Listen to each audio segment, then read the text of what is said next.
Hi, and welcome to Punks on Film. I'm your host, Lawrence, along with my moderator. But if things keep going this way, he'll be the co host with this. Matthew, say hi to everyone. What's up, everybody? Snoochie Boochies. All right, man. So I hope everyone has taken the time and watched the movie or rewatched it. I did definitely catch at least one thing that kind of threw me off that I didn't see. But before we get into it, how's your week been so far? It's crazy at work as always, but it's been good. I've been taking some cool photos. I got that Mofex Huntress came in. She's amazing. Oh man. So just so everyone knows, let me reiterate, we're not talking toys today. Obviously, if we're talking what we've done, it's one thing. But yeah, so don't be asking questions about toys, but I think I've expressed that enough. You can show up on Monday to hear more toy rambling on that. So anyway, one of the things that I was able to do was I was able to kind of figure out slides. So we're going to be trying to do slides. I think it's going to work a little bit better. So I had to do that today because yesterday when I wanted to work on it, around 9:09, my ex calls me and asks, "Hey, what's going on around your house? There's fire trucks and cop cars," and she's coming home from Target with my daughter.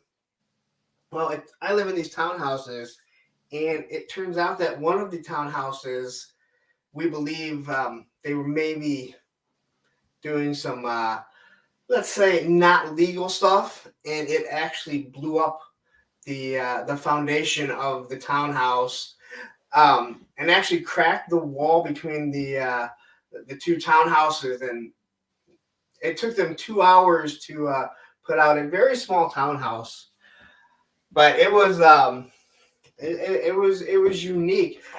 I think the craziest thing is I was watching the fire trucks. They had the boom out, all the neon lighting on it. It looks like you're at Disney World. Like all the lights. Like I was waiting for like Mickey Mouse to come through the streets and their parades and stuff. But that was my exciting night. Yesterday when I was planning on trying to work on these slides and trying to figure out the best way that I could do it. But if you have more excitement than that. And I hear you got your internet fixed. Yeah, so let me tell you about that. So what ended up happening was, after I replaced the router and the modem and realized, well, it's still out there, the guy came and ran a new cable. So I lost my internet completely on Saturday. I kind of told you guys all on Monday what was going on. So the guy comes out on Tuesday. Was not happy to see me, and it wasn't the same guy. And this guy was a dick. And he wants to see. And he comes up here and he looks at my signal. He's like, "Your signal is weak."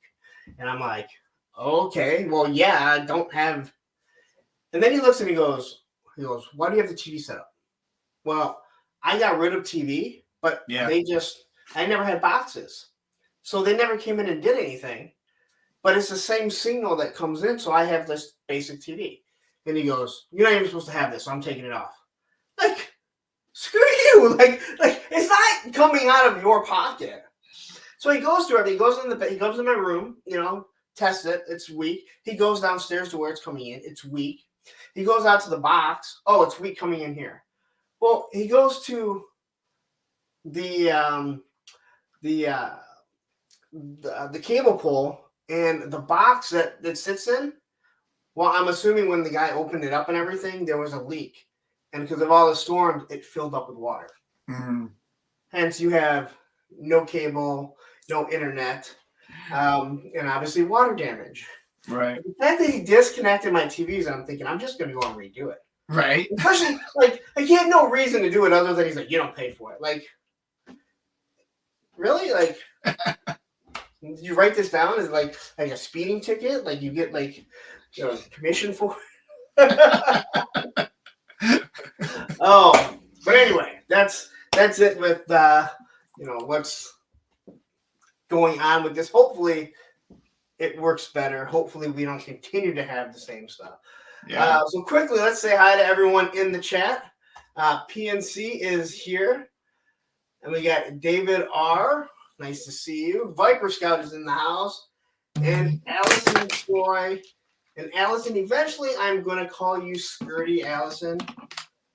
Because one of the sports stations that I used to listen to here in Detroit, there was this Steeler fan named Allison, and she always went by Skirty Allison. So every time I see your name, I say Skirty in my head, even though you're not the same person. So, since we're talking about movies, has anyone seen John Wick 4? If you have, just say, yep. I know I asked you about it. And the only reason I bring it up is, if you like the John Wick movies, you know what? Hey, they work. They're really one long movie. And the one thing that I was thinking about the John Wick movies is it's such a perfect adaptation of a first-person shooter video games. They're fighting in the streets. No one ever stops. Right. No one ever stops. No one ever wonders why there's 100 people. It's just like a first-person shooter. But the reason why I had to bring it up was towards the end of it, when they put the hit out for him, it is just like the Warriors. Mm-hmm. She's and if you haven't seen it, sorry if I ruined this for anyone. But she, you okay there? Yeah. Do I need to buy you a tripod and send it to you? I'm pretty sure Allison. Who else watches Toy Anxiety? Like, this is what happens to them. Like the couple, they keep going back and forth and keep knocking their shit over. But no, John Wick, it's awesome because she's going on over the radio, and you see exactly the same as the Warriors. Just her talking into the microphone, and I'm like, that is straight out of the Warriors, and I know that now because I finally saw the movie. Finally. So, but if you haven't seen it, you gotta see it. You know what? PNC, how was this? Because I'm thinking about maybe. David R saw it also. So hey, how was Yeah, I can't wait to see it. Yeah, I think it's probably going to be pretty good. Yeah. Yep, they blame the cat. Yep. Yeah, I have a feeling they're kicking each other. And dude. Handsome head injuries in the house. Hey. It's nice to see some more people in here. And again, where are you guys watching? Are you watching on Punks on Film or Punk with Toys? Hardcore Henry is an awesome film, by the way. That's crazy one. Oh, Anthony just got here. Oh, there's Tony. What's up? Let me tell you something about Tony here, who lives out in, I believe, Arizona. He doesn't realize that we have different time zones. And he called me at like 1 o'clock in the morning on Monday and kept me up to like 2:30. Luckily, I didn't have to work. Anyway, let's start getting into a couple things. Let's talk about The Mandalorian. I'm not going to spoil anything, but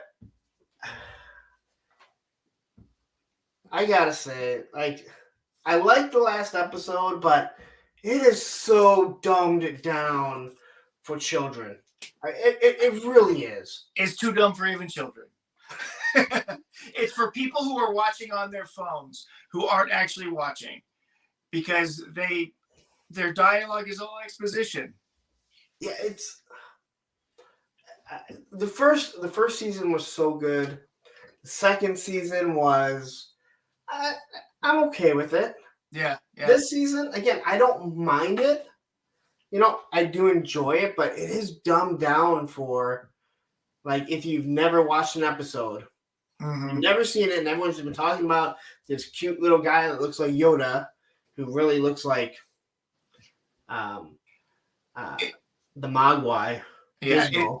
it's literally made for reaction-based YouTubers to go, oh, look at Yoda. Oh, look at the action. Yep. Lasers, explosions, Grogu. But it was a decent episode. I don't know what you guys think of it.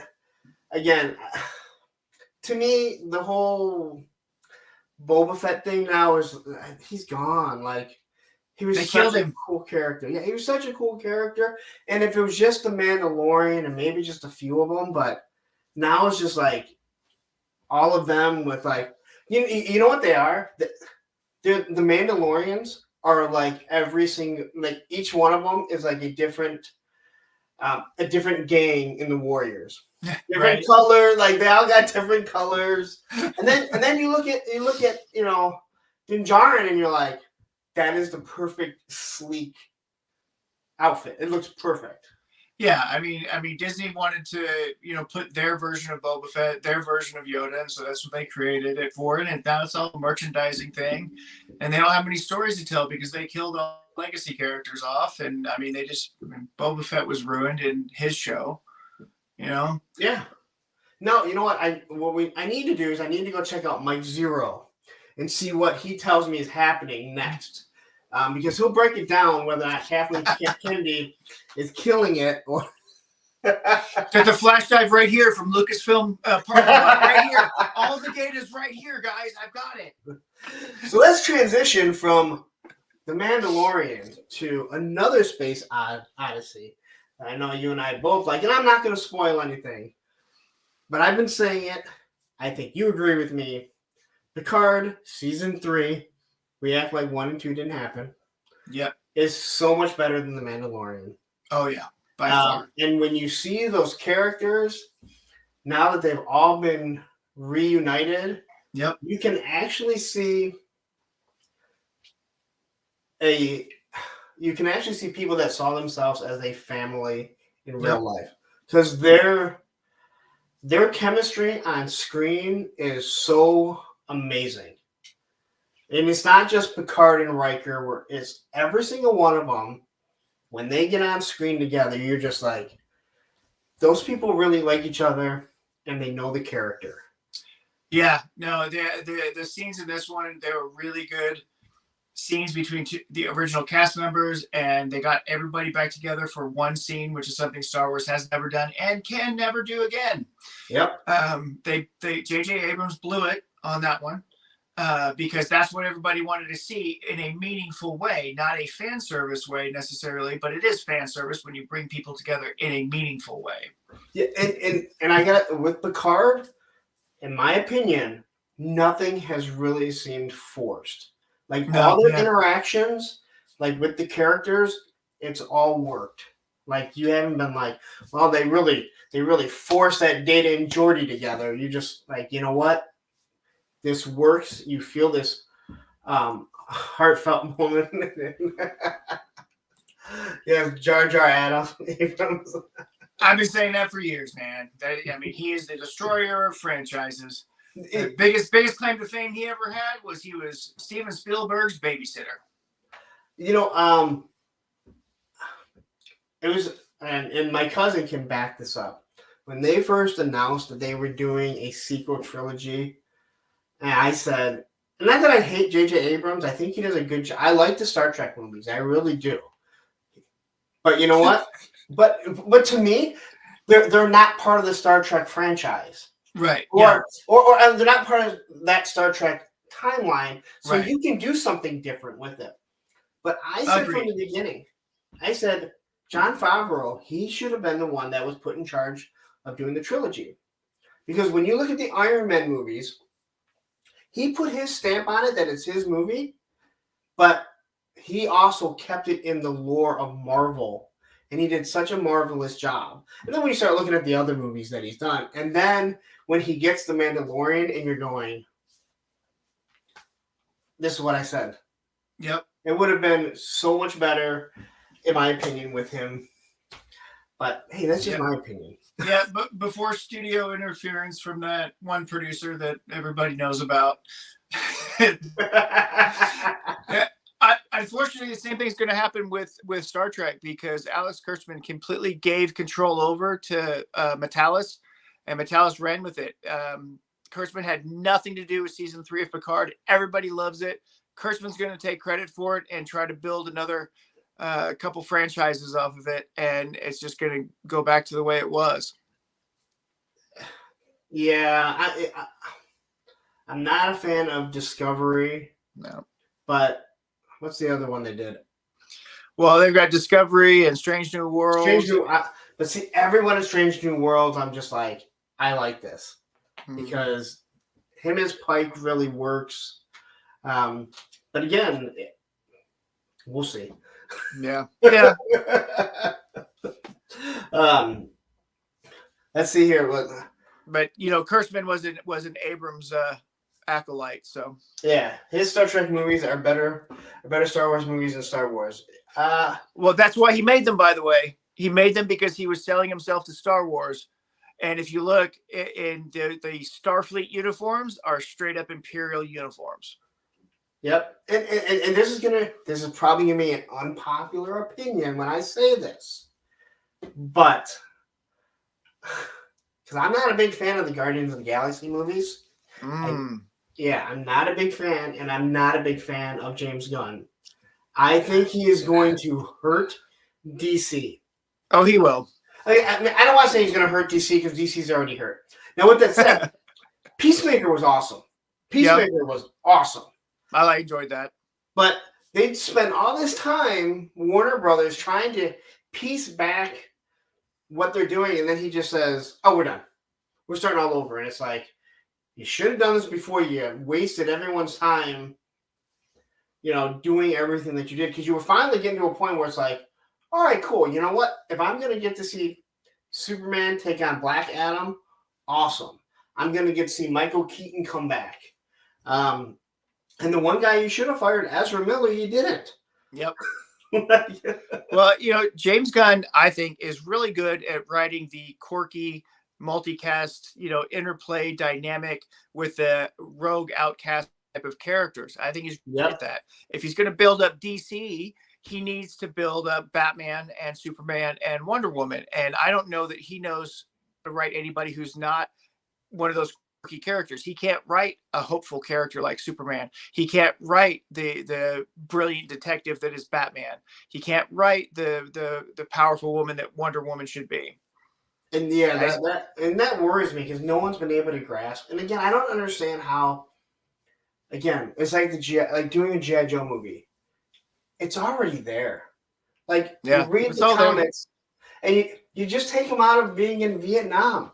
There's other conflicts that we're going through that you can easily adapt this, this LARP team, for G.I. Joe. I don't need to see how Batman's parents die. We know. We don't need to know what happened to Krypton. We know. We don't need to know all this stuff. But I'd love to have a good story of the Green Lantern. I would love to have actually find out about Wonder Woman. I mean, I know she's popular, but she doesn't. I mean, she is popular, but I don't think her backstory is popular. Batman's backstory, everyone knows. Superman's backstory, everyone knows. The best thing Marvel did when they brought Spider-Man into the Marvel Universe was they said, you don't need to see what happens to Ben or Uncle Ben. We know. We've seen it in 2 different movies. He dies. That's why he becomes like he is. So it's like, good. Well, we don't need to see that. Viper Scout, Kamara is pretty close to Wonder Woman. G.I. Joe versus gas prices. Hey, that's how we got the 3.75-inch figures. All right. So I guess you guys came for one thing, and that is to talk about Mallrats. I'm assuming you guys have all seen it before, or else I don't know what you're here for. All 12 of you. Let's see. Allison spent some time writing some stuff up, so let's see what she has to say. We don't need to see Batman's parents die again or Krypton explode again. We do need to see a Green Lantern get recruited. We need to see Amazon's origin. You know what? Yeah, I agree. I'm exactly what I was saying. Yep. We know what happens. Unless if you give us a gruesome death, or you change it up where you want to do where Bruce is the one that gets killed. But that would be a completely elseworlds type story. But yeah, I don't need to see that. Unless as many times as you read Krypton blowing up, it would have been nice.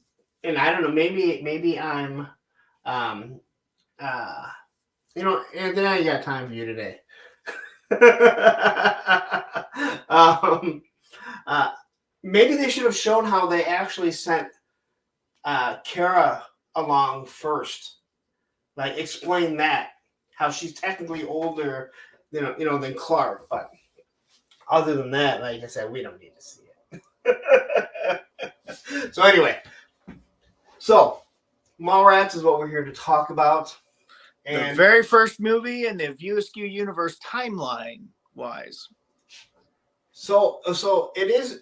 So you said that before. So it comes before Clerks. It takes place a few days before Clerks. Yes. Okay. Because they mentioned something happens here with the kid doing the documentary series that is later affected in the Clerks movie. Okay. See, I didn't know that. But another thing I gotta say is I've seen Clerks and I've seen Clerks 2, but I've never been into it. Yeah. Like I've seen and I don't know why.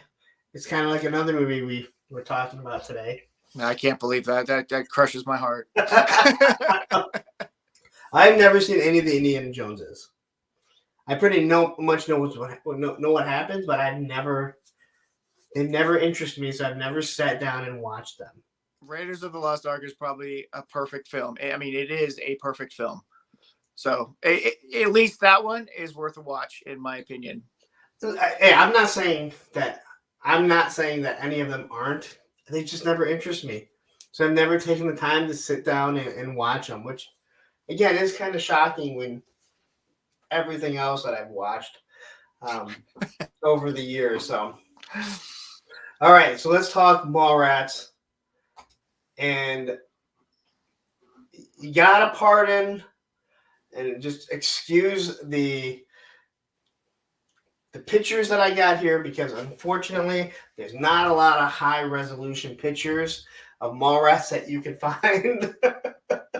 So starting off with Mallrats right off the beginning, when they're going through the opening montage where you're seeing all the different comics, I think they do such a good job. It's amazing. It's really great homage, I think. Yeah, all the way to the 902-101, which I love the fact that there are references to her as Brenda throughout it. The only thing that bums me out is that, like, you do Jason Lee and there's not one skateboard. It's like, and he never does anything skateboarding. All through My Name is Earl, he like rides a skateboard like one time, and I believe it's like a penny board, and he just kind of rides it off. And I never understood that. Like, you would think you would take, especially on something like My Name is Earl. Yeah. But I gotta say, like the way they go through the opening montage, the music is so iconic. Like you hear it, and you just get like super excited. Going into it. Now the other thing that I don't have in the slides is I don't have any pictures of the guy's girlfriend. Oh yeah. The one that he's going to propose to. Yeah. And I know she didn't pop up. There's not a lot of pictures, and I wasn't going through and starting to watch the movie and try and screenshot it because it was just going to be way too much. I mean, Brandy is probably the most forgettable thing about this movie. And she is so hot, and her little accent is. Oh yeah, I know, but I mean, the story doesn't revolve around her basically, but it does. Yeah, you could like. It's like it revolves around someone that he's trying to get back. Right. But she's very. I mean, it could be. You could fill her in with anyone from 90210. Right. Other than Donna, because no one wants to see Donna. No one wants Donna Martin. Don't get me started on 90210 because I know way too much about that. Uh-oh. So we know the beginning of the film, Sega. beginning of the film, she starts with, like waking him up by hitting him in the head. And he goes right back to playing the hockey game where he's trying to explain how the whale, which is the Whalers, who are no longer a team, they're now the Carolina Hurricanes. Yeah, look at Allison here. Nobody needs Donna.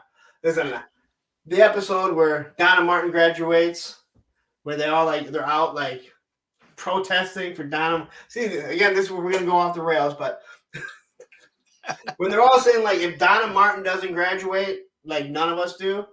Listen, I didn't like anyone enough in high school to risk my graduation because some girl got drunk at prom and got busted. Right. But anyway, so we get back to the movie. Don't distract me, guys. You know I can't keep track. That's why I don't read the comments on the Monday show. Careful, you might offend somebody. Yeah. So she ends up breaking up with him, and he's just so concerned about this video game that he has paused because they're winning like 9-3. Which it makes me laugh when I look back, because it's like he probably knew nothing about sports, and that's just coming from a skateboarder that knows like we as skateboarders had one thing in mind, and that was skateboarding. But the fact that she's like, she has to sneak into his house. He's saying like, what can I say? My mom doesn't like you. And she's like, I've never met her. But, to see like this real actress who just left 90210 and then she shows up on this show or this movie, and you're like, I thought she was a real actress. Although I don't know one thing and she was on Charmed, right? Oh, yeah, I don't know. Yeah, she was on Charmed. So yeah, she hasn't been in very many things, but I just like how they just jump right in there with Michael Rooker's ass, right?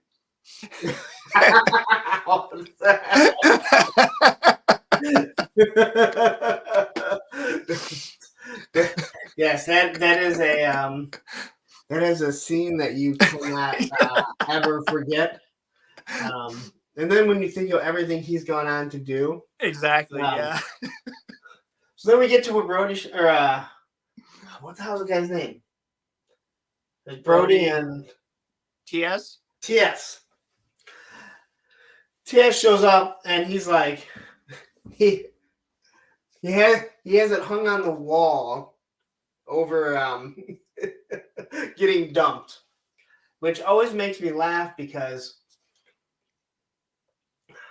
my second job that I had when I finally quit, well, my friends still worked there. It was at a nursing home.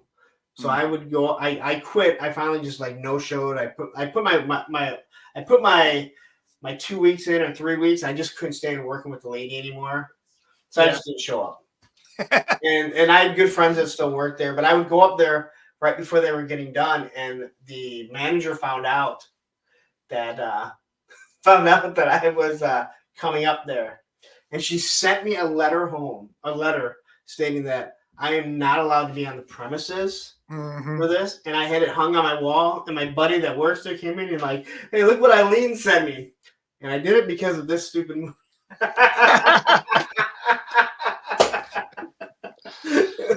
So, yeah, the girl that they're talking about that, swam all the laps and killed herself. Yeah.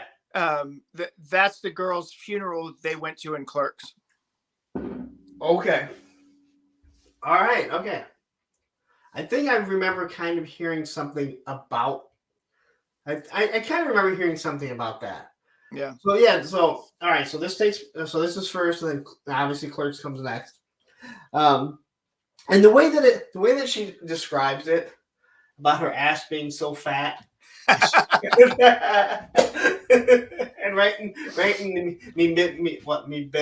backstroke, she just embolism just popped.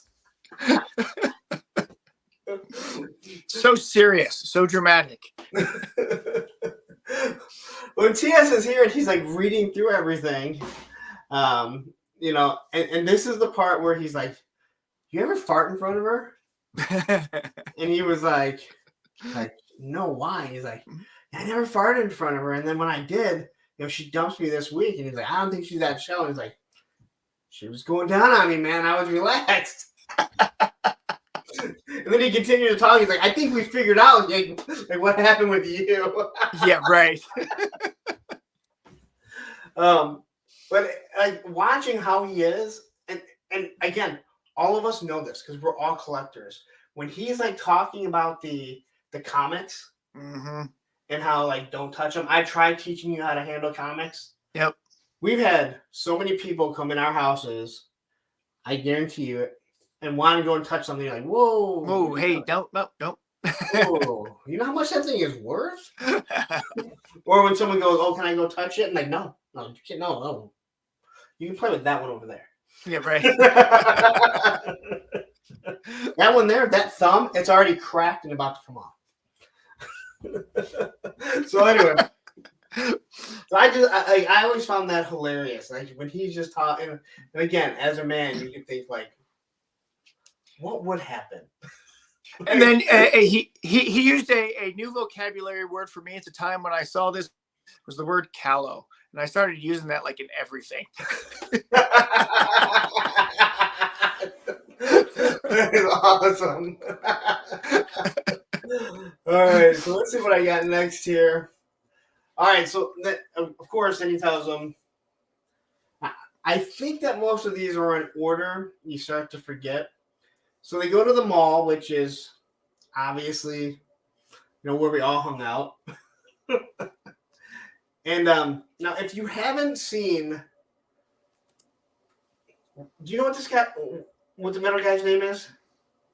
I can't think of what his name is, but he's little parts here and there all over the place. Yeah. So if you haven't seen him now, he is in amazing shape. That's true. Yeah, he did lose a lot of weight after, I think, recently after this movie or something. No, he got really big he was big in My Name is Earl. Mm-hmm. He was really big in the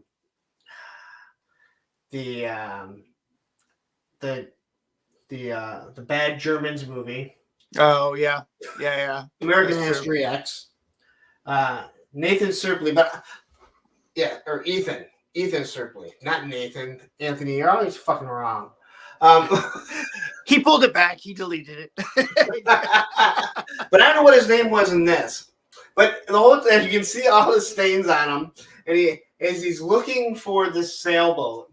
Now, you gotta say, the way what they milked out of the sailboat is what Chaz milks out of a meme. All right, it's great, man. I never saw that shit either. I mean, I'm in that guy's boat. You know what? I'm with you there. Like when someone would be like, after a while you're like, oh, I see it, and they're like, oh, you do? I'm like, oh yeah, yeah, let's go. 'Cause I'm done. Like it's obvious I'm never gonna see it, so I'm not gonna sit here and look at it. But the fact that he's got his lunch and everything.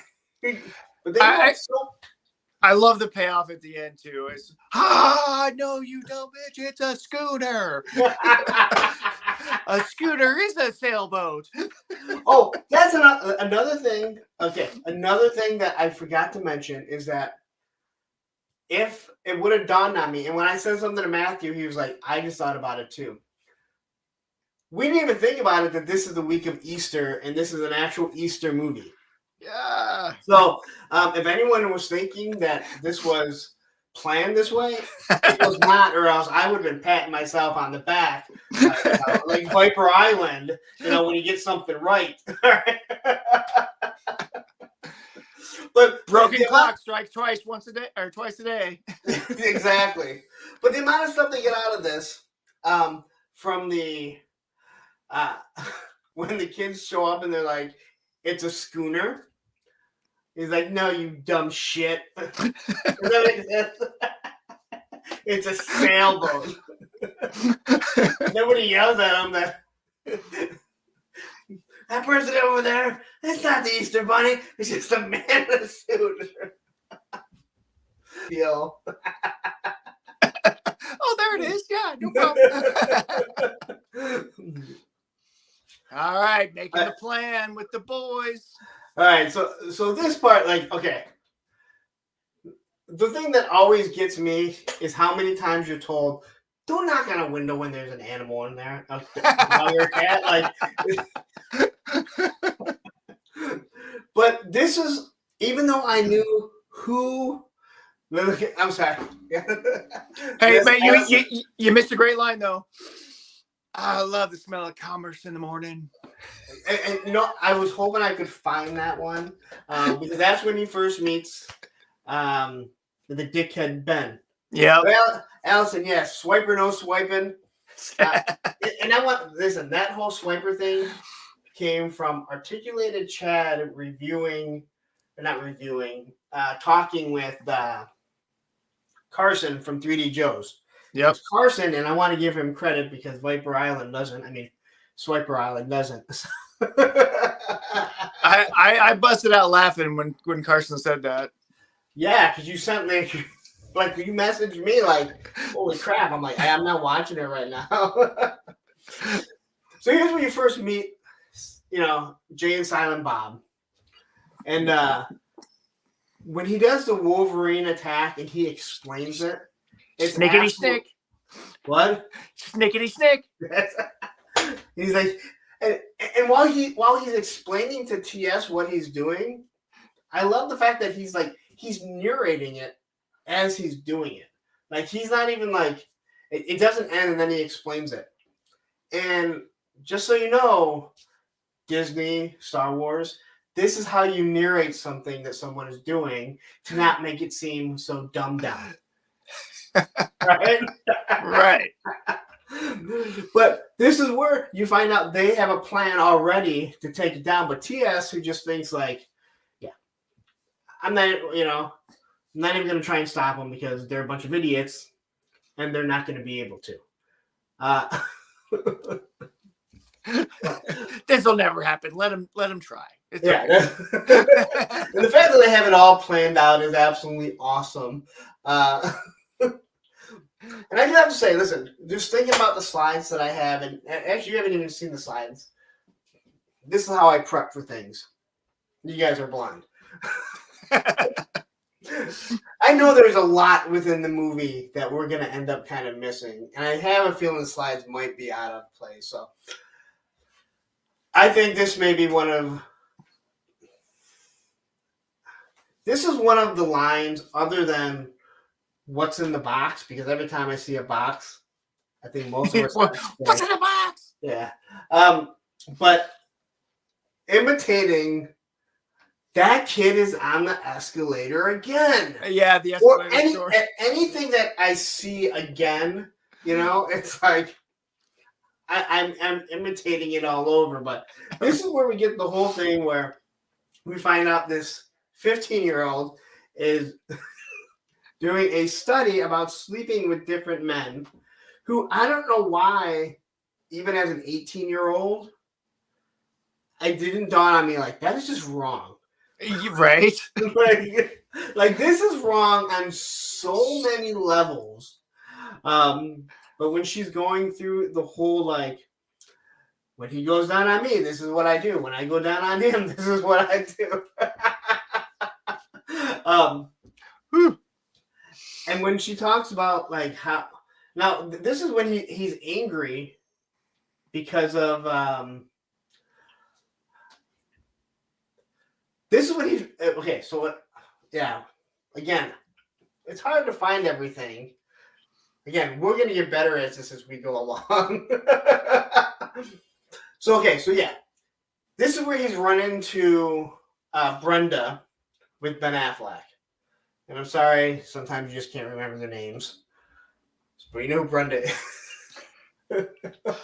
So he's angry about it. And now he sees that kid on the escalator again, who, as we know, the kid does suffer a fate. that is, do they ever address that in any one of his other movies? They never address it. Yeah, no, it pops up here and there about the kid on the escalator thing. Oh, I heard about this kid in the escalator at the mall. That's in Clerks, isn't it? I think so. Yeah, I mean, there's a lot of stuff in Clerks that goes back and forth with this one. Yep. I do love the line that Brody made back there about capturing the 90s youth market with a staple of 70s television, talking about all the remakes and rehashes and all that stuff. Yeah, so like this whole scene, it really sets up the movie. Like, it really sets up like what they're gonna do, how everything comes together with the I'm sorry, someone came in. Go figure, right? Yeah. 2 other kids here, but he's got to be in here with me. But this is where you really start to set up the movie of what's going to happen. Yeah, because they talked about the Jedi mind trick, the MacGyvering everything. Yeah, LaFleur's and his record, so they set up the mall cop and talked about the X-Men style and Weapon X and all that stuff that you were mentioning before. And then the Easter Bunny, followed by the escalator stuff. Yeah. So yeah, but again, like, you know, this girl here, who I don't know if she's ever done anything else. I can't remember ever seeing her. Now I know TS has, and same with his twin brother. And I believe one got into drugs and one got out of acting. Yeah. Yeah. So. Again, apologize. We're gonna eventually cover everything, because I don't have anything about the elevator scene, unfortunately. What? Yeah, I didn't get anything from the elevator scene. Which the elevator scene would not have happened yet. Yeah, not. Oh yeah, no, we're a ways from that. Yeah, because we were talking about Superman and Lois's sex topic. Man of Steel coital debates in the food court. That's right. All right, so it's a question of physics, man. Yeah, he's very upset over the whole like Superman and Lois having a kid and even having sex for that matter. Right. Not very happy about that. Where he's really worried that, you know, like, you can't do that. And you have to have a kryptonite condom, and that would kill him. So clearly in between, I wish I could see the slides. I wish there was a better way to see it here. And I really missed a huge gap. But in between that, they end up. We set up the stink palm. Yeah, but before that is the elevator scene. But Bob does his first plan. They what? Jay and Bob do their first run at the plan, and we set up that whole thing with Bob running through there trying to snatch it from the floors and running his face into Gwen's crotch while she's dressing. Yes. Because there's the 2 scenes before where he ends up breaking in on her, which at the time was his girlfriend in real life, I do believe. Yeah, I believe he did date her. That's why he put her in Chasing Amy and all that stuff. But yeah. Nothing like saying, hey, you're my girlfriend. Do you want to show your tits in a movie? That's what you want to see for the rest of her life. Let's see. PNC says movies. She was in a movie with C. Thomas Howell. You know what?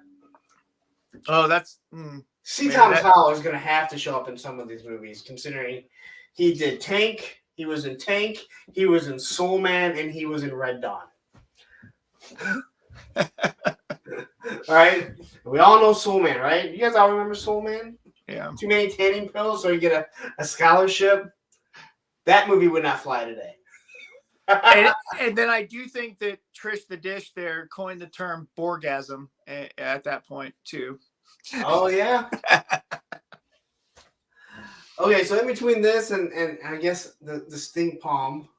We learned about right after that. We learned about Stan Lee coming there that Brody didn't know about. Oh yeah, because they were specifically told to keep him out of it. Yeah, Sega Boy, and then that's the first time we see Walt Flanagan and Brian Johnson, the comic book guys, standing there as Steve Dave and all that stuff. See, I don't know who any of those. Yeah, so okay, yeah, so those guys are the guys from. Well, the one guy is from Clerks, right? Well, so yeah, he used Walt Flanagan and Brian Johnson and everything. Like even at the beginning, the story about the guy getting the cat stuck up his ass was his name was Walt. You know, he makes fun of Walt Flanagan at every opportunity possible. And you know, Walt Flanagan and Brian Johnson and a couple other guys ran that comic book show or comic book store, which they turned into a show. Yep. Comic book men, yeah. And Walt Flanagan and Brian Johnson were kind of the background guys, and they played like Steve Dave all the time. So two you know, comic book bros wearing hockey jerseys, always, you know, picking fights and stuff.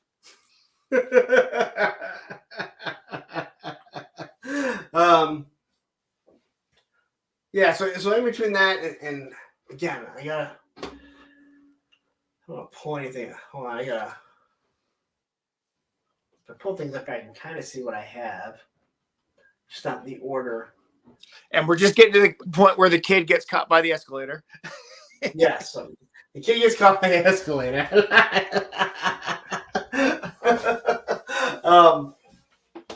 Stan Lee signing comics, and then plan number 2, fly, fat ass, fly.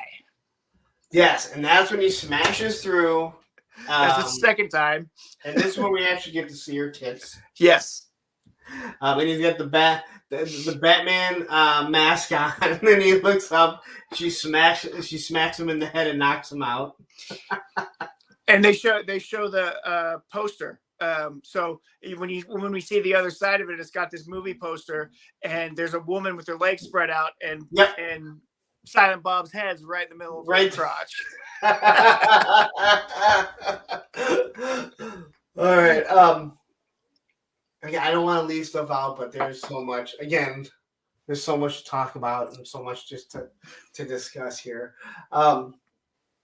So remind me what I'm missing. Any? We're going by Grandma the Cow, Sex for Free, Faster Walt Flanagan, Doggy, Brody's girlfriend, and Ben. What? Brody's girlfriend meets up with Ben. Yeah. The casual male guy.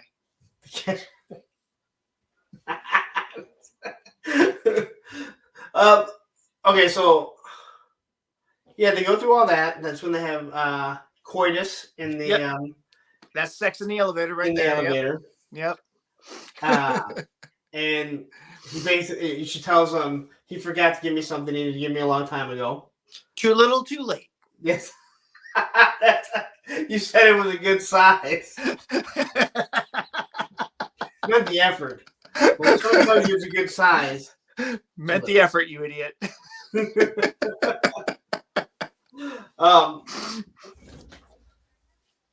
Yeah, so this would be right around the time when they get kicked out. No, we get Gwen kicking TS in the balls. Yes. Because he elbows her in the tit, right? Yep, he elbows her right in the And that's when she's changing right in front of everyone. Yep. And and he says, they're changing rooms for that. It's just some pervert tried to break in on me twice. Save him the effort. And then we go to Michael Roker and the podium. They're setting up the stage. The stage guy, Scott Moser's there as the AD. I thought that was funny because Scott Moser is Kevin's producer. He helped him get all the financing for it. And so he's the assistant to Michael Roker on the stage there. Yeah. So he actually did something for real. Yo, no, he's been in every one of Kevin's movies, at least the first, 3 or 4 of them. And because he was producer on the show, they needed somebody to play Michael Rooker's assistant, and so Scott Moser jumped in and does the "right away, sir" bit. Whatever you need, sir. When Roker moves the podium where he wants it, and then he starts stomping, and he goes right through. Yep, smashes And right through the stage. The best thing about it is, even though Roker isn't like some big muscular guy, you can tell he's like farm strong. Like you can just tell he is a big, strong guy. Yeah. Like even like if you watch The Walking Dead, you believe like he was this badass. Yeah. You didn't think like, oh, this guy couldn't do anything. P&Z says here, let's see, fashionable male. There was a fashionable male. That's Rug Munchers too. Rug Munchers. I love the store names that they have in there are hilarious. And Allison says this is actually the only movie Brenda ever did where I didn't hate her. Listen, that's fair. She's played some terrible characters. Listen, I told you I love 90210. When they did the latest remake of 90210, I don't know if anyone watched it. It sucks it only lasted one season. But the premise, so like they did another, not a remake, but not a remake, but a continuation that dealt with like some of the kids and everything, and like what's her face, Jenny Garth was in it. But when they did the reboot was that 90210 was a TV show. and they were all the actors like doing a documentary, if I remember, about their time on the show. But what was great about it was that they actually touched on real life things that a lot of them dealt with. Like one was, and it came out after Luke Perry had died. Wow! But they talk about Sharknado. Yeah. And how it's like, you're not really going to do, like, I can't believe you really did that. They really talk about, like, Tori Spelling's issues with her dad and everything. Yeah, there's a lot of stuff going on there. Okay, so now we know who the closet 90210 fans are. Yep. There it is. It was so good because it literally, like, a lot of it was, obviously it was changed, like, their backstories were changed for some things. Right. But some of it was like enough that it was like their real life. Yeah. But the fact that they said, well, 90210, it was a movie or it was a TV show that they did, and now here's a documentary that we're talking about it, So, unfortunately, you got me on 90210. Oh, PNC went to school with Jenny Garth. Wow. She is still so damn hot. Yeah. Something about girls in our little TV sitcoms growing up named Kelly. Oh yeah. Well, of course, that's the only reason she was on that show. Kelly Kapowski. Yeah. Everybody, every kid my age remembers her for sure. All right. Now we're at Brody and Shannon. That's Ben Affleck's character having their little chat about no respect for people with no shopping agenda. Girls on the rebound. Yes, and then he wants to do terrible things to them in the most uncomfortable place. What, like in the back of a VW? Which I think is hilarious that they carry that throughout the movie. Yep. Numerous people, that's what they refer to the bat, Yeah, Hicks brings it up later, Dante's cousin. And oddly enough, as you grow up and you get older, you realize it's not as taboo as a lot of women would like you to think when they're younger.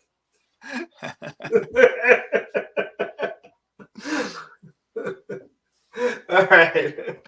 So we get to the point here now where he wants to see them. Well, he wants to see TS. And this is where he comes up with the grand plan of the stink palm, which is still grosses me out. Wait, yeah, because we've got the TS and Gwen sense of adventure, the Easter Bunny, getting the Easter Bunny mad, or getting out, going after that. Okay, was the Easter Bunny before this or after? Well, they mentioned it earlier, and then they brought it up again. Jay and Bob are going to go after the Easter Bunny. Essentially, is what Brody sends them on a mission, kind of thing. So that was before this. It was right about this time. All right, hold on, because I have that. I have those. Yeah. So here we have him getting beat up. That's it. Yep. Okay. That's the Volkswagen story. Yes. So here they are. Yep, and that's when Gwen's talking to TS about the sense of adventure. Give me 1 second, guys. Alrighty. Be done. Yeah, dude, man, this movie's just so hilarious. It's enjoyed it a lot, but yeah, they're talking right there while they're stealing candy, talking about sense of adventure and the Easter Bunny, and Shannon Hamilton. That's Ben Affleck's character's name, and how he did the uncomfortable deed with Gwen. Just call him. Well, I'm right here. OMG, girl. Rob, want to go outside? Woo! Said the O word. I was going right in my room because I found my AirPods. Okay. And so I have my Coke in my hand, and I drop my AirPods. Coke distribute around the floor. Yeah, so I know Roman doesn't understand, but you know that I'm lying. Yeah, they can have a story. You're unmuted too, by the way. I know. Well, I know okay. I am. Okay. Story. But now my freaking my pillow cover is freaking stained. Okay, so take the pillow cover off and throw it downstairs and get the other one. Yeah, well, buddy, it's the Star Wars one. I'm not having the Star Wars one on my pillow right now. But I don't want it to be stained. Does anyone else want to hear about her story? I need some brainwash. You're killing me. All right. Killing the audience. They leave Okay, Roman's downstairs waiting for you. Let him out. And everyone's waiting here. Yeah, well, he didn't wait yesterday when he went out by himself, did he? Yeah. Okay. Yeah, he could have waited. After I was done with the loo. All right. Bye. Love you. All right. Does anyone else have kids? Because yes, we'll be fine when mine get that age. Go. You want to go outside, buddy? Go outside. Go. Man, Go. So walking, and he'll follow you. Yep, he was waiting to go outside. Once you say the O word, he was downstairs waiting. Yeah, I know, waiting the whole time. And he's like, "Will you shut up with your damn story? I need to go out, and no one's letting me out. I don't care about your pillowcase." All right, so and then Gwen apologized for the balls thing. The Easter Bunny takes a beating by Jay and Bob. So here it is. And then the kids beat the crap out of Jay and Bob. And the kids freak out. Yes, dog with crossed legs. He's like squeezing it as hard as he can, like trying not to pee while he's while she's up here telling the story. Yeah, so they go and beat up the Easter Bunny, and then Brody shows up with the chocolate pretzels. I was so. All right. So then we get to the chocolate pretzels. Okay. Well, I mean, there was the Gwen gushing to Brandy about TS. So saying how much, he was the guy that got away. And then we had the chocolate pretzels. Yeah, that was a boring part no one cared about. Relationship story development. Like all we hear is that she was a slut. She was always cheating on him. Well, she cheated on everybody, right? I mean, Derek. She went with Derek. That scene in Chasing Amy at the hockey arena, where she just goes off. Yep. You're like, that is cringe because you're like, oh my god, like everyone knew exactly what he was doing, and you're like, oh my god, and like, here we're talking about a different movie, but same franchise. Like you can tell, especially when you watch it a couple times, that halfway through it, she's acting that she knows exactly what he's getting at, and she's continuing into trying to avoid it and not go there. Right. Yeah, she doesn't want to do that. All right. So anyway, we get to the chocolate pretzels here, and again, this part still it creeps me out. That ick factor, right? But the way that he's describing what to do, all right. He's done this before, hasn't he? And I don't want to say that. I mean, I don't want to speak for everyone else, but I think we've all had stuff on our fingers or hands that it takes time for the smell to go away.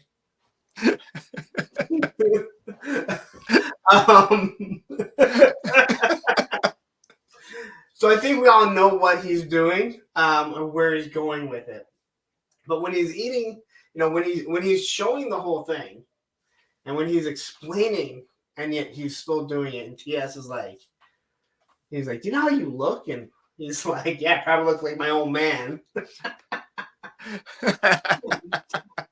But when he's explaining that, it's just like it's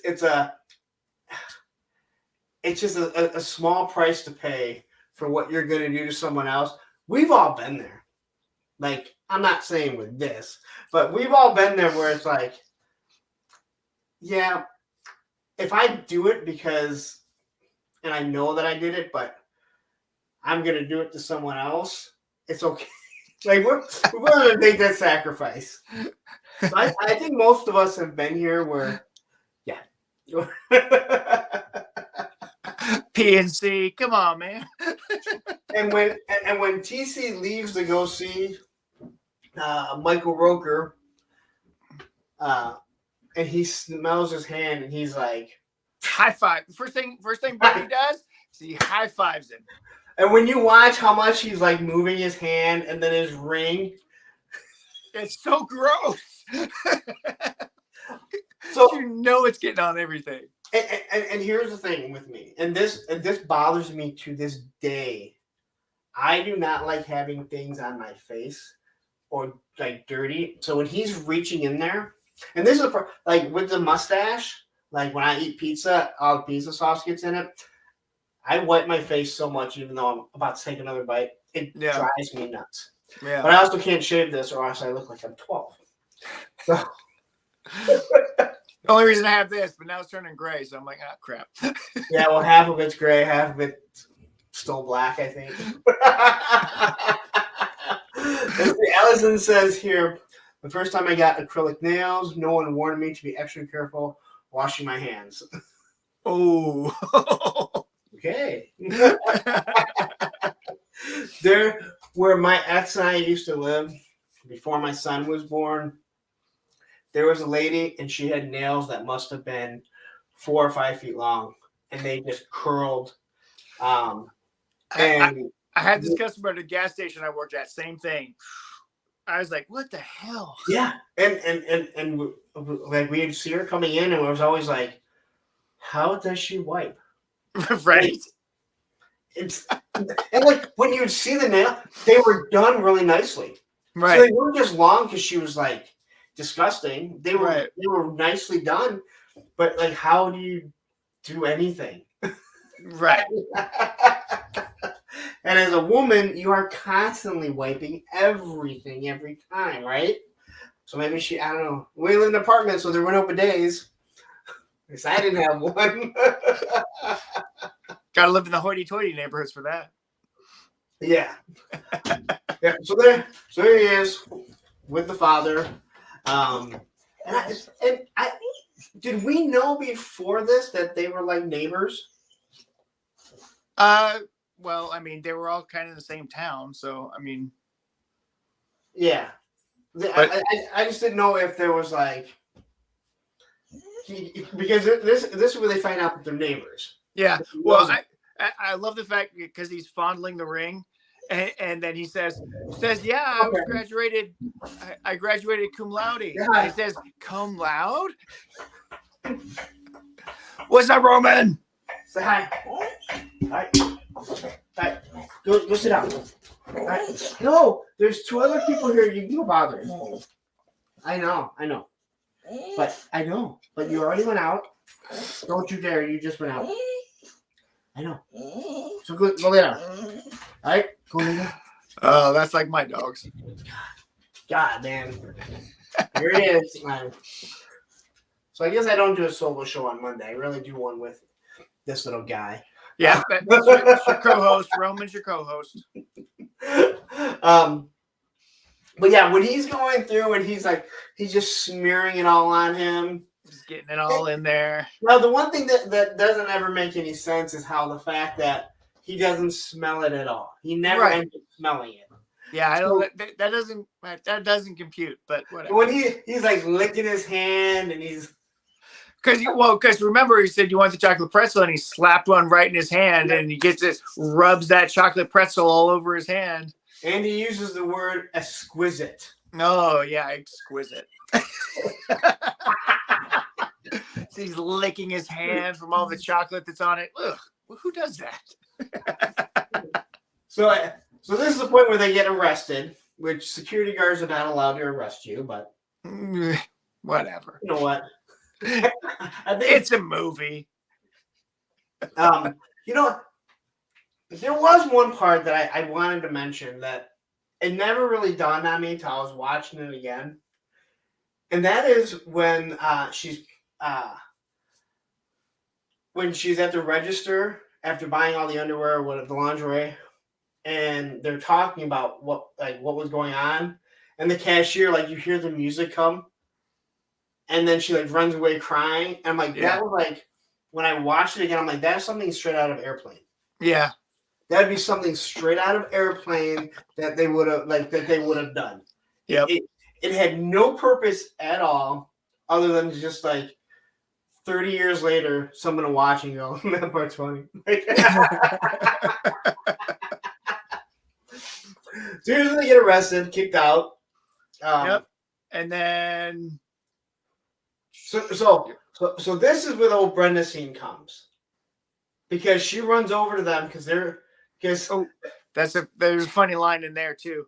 This is where they're messing with him. Yep. She runs over and can't breathe and is telling them that they need to go help him. Well, what about the big titty mermaids doing lesbian shit? The what? The big titty mermaids doing lesbian shit. That's what William's talking about with the sailboat.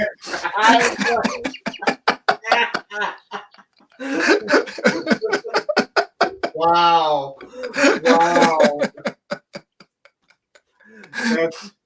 But he throws out so much stuff so quick, you're never gonna catch it watching it one time. It's rapid fire. Yeah. No, there's so much stuff.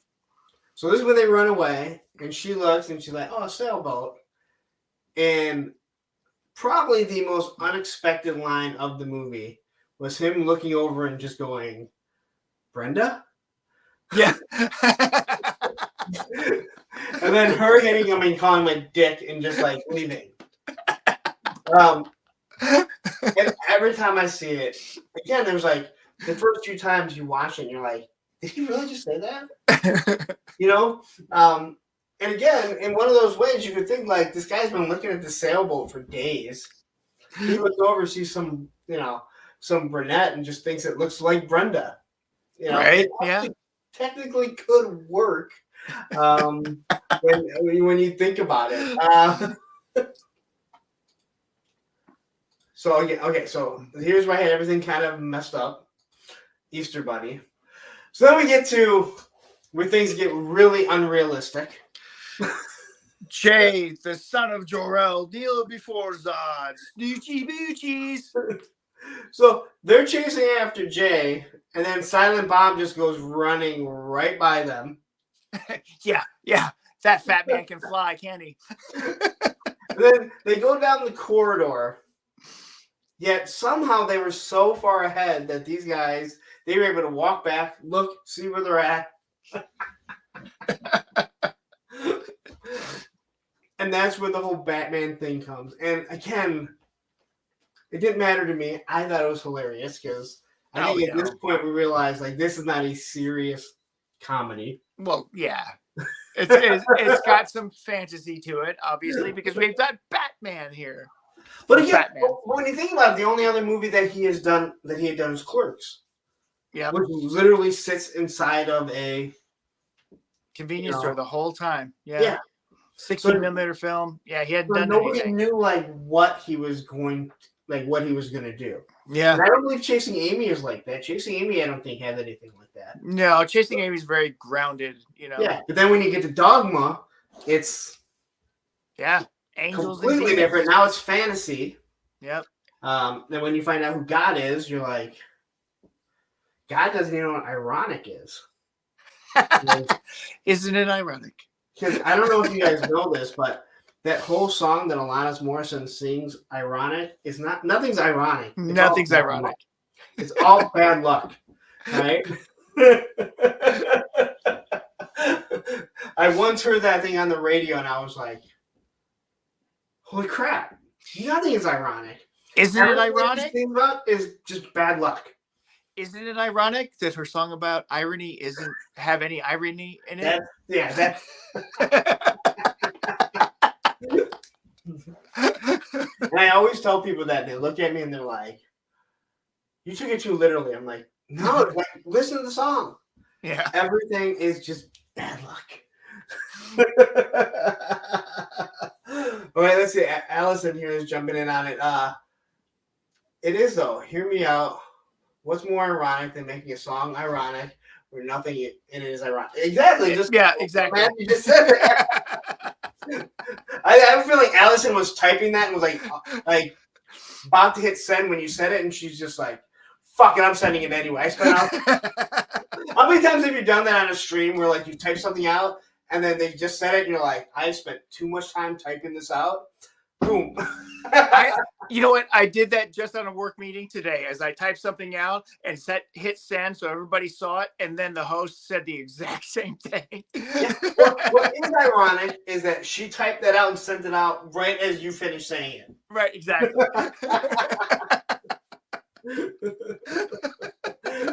So this is where we get the Batman scene. It really serves no purpose other than just to make you laugh, and when Jay kisses Silent Bob, it just always makes you laugh because you really get this like sense they're like these two people really have fun together. Oh yeah. You know. And then we go to the antique mall. They know me here. So this is what I never caught before. Oh no, that's awesome. I never caught the hat. Yeah. So I was watching it this weekend. And what is ironic is that he literally puts the hat on, looks at the hat, and reads it. Yep. Kind of like is kind of in disgust over how the hat looks. Yep. And puts it away. Yep. I've seen this movie more times than I can count, and I've never once caught that at all. And I'm like, how did I not see that? Because it's not even really hidden. Nope. But I gotta say that was the first time that I had seen it. But again, it's cool to watch, sit back and rewatch stuff and be like, oh wow, I didn't even catch that. Because now you're kind of looking for some new things. They don't last very long in this mall. TS is not happy about being here. Yeah, but a very important scene comes up. Oh yes. Fuck us. Now, there's only I could not post the Oh yeah, the third nipple. yeah. Now I gotta say, this part it's so funny because you really come to this point where it's like you get to this point where she's this topless psychic, so she drops him, and then you see a complete role reverse. Yeah, oh Because yeah, all of a sudden Brody is completely disgusted by it right. because he can't stop looking, but he's not looking at her tits now. Now Yep. he's looking at the nipple and how disgusting it is. Right. And TS is like, "Oh my God, your wisdom!" Not even paying attention, Yep. you know. And then when Well, she says, "Well, I'm going," it's like your maleness amazes me sometimes. What can I say? I love tits. when she refers to it as all in the third nipple, and he's like, "Oh, you have a third nipple? Didn't even notice." And he's like, "What is right there?" And I love that it's Terry from Three's Company. You know what? I always going back to talk about Three's Company, which I think is absolutely hilarious and it holds up. Yes. The reason why Terry worked after Suzanne Summers left, and then Suzanne Summers was Cindy, right? Yes. And then her cousin came, who was the exact same character, Right. but didn't have the thigh blaster. But when Terry came, she was a completely different character. That's right. Yep. She was just another blonde, but she was a smart nurse who wasn't going to try and be that exact same character. Yeah, and that's why she worked. That's why she worked. She was the hottest of all three of them. Yep. And obviously way hotter than Janet. Well, yeah, I mean that's kind of. Wait, but you know what? When I look back at Gilligan's Island, Mm-hmm. I know I would always, you always think Ginger is supposed to be the hot one, but when you look back at it, I'm like, Marianne was the hot one. Yep. Not that Ginger wasn't. Right. Yeah. Exactly. But also, I'm short, so I'm saying a short brunette, and I'm like, ooh, okay.